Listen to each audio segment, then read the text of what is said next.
Ha, Xorazmdan yurgizayapmiz. Rahmat deganiga. Olmanoq tugatib shoftoliga o'tdik. Quvada shoftoli tuzukroq olmanoqda. Endi bu yoqda boshqa bog'larda ko'rmaydigan holatni ko'rib turibdi hamma, ya'ni shoftoliga bir yetakchilik usulida shakl berilgan.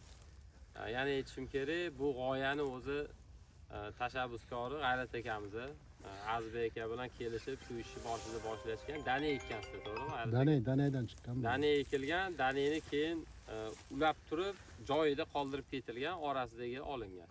Endi bu narsa to'g'rimi desanglar, agar rejangiz shunaqa bo'lsa, maqsadingiz 1 litr qilib turib, tezroq meva olib turib, uzoq ushamasdan bog'i boshqa narga keyin o'tib ketaman desanglar, masala yo'q. 10 yil xudo xolasa amallasa bo'ladi. 15-20 yil, 30 yillik bog'lar qilaman desanglar, bu usul to'g'ri kelmaydi sizlarga. Endi o'zi shoftolida bunaqa uzoq yashaydigan bog' qilish bu yo'g'i to'g'ri ham bo'lmay qolgan. Albatta. Navlar ko'p, har yili chiqib yotibdi, nomlarini sanasak ancha o'tirishimiz kerak bo'ladi. Aybulla aka, mana shoftoli bo'yicha ko'p ishlagansiz. Oxirgi navlardan bir 10 tasini aytib bering. 5 tasini aytib bering, 5 tasini. Aytib bering, ko'p-ku. Diamantini, Patagonia, Copacabana, Floriba, Copacabana, yana Ipanema. yana Bor. Zodiac, Ko'p. Diamantina ketaveradi. juda ham ko'p.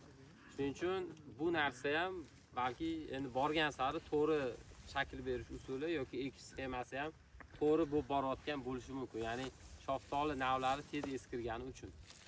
Lekin degan joyi bor, agar payvantini G'ayrat aka yarim pakana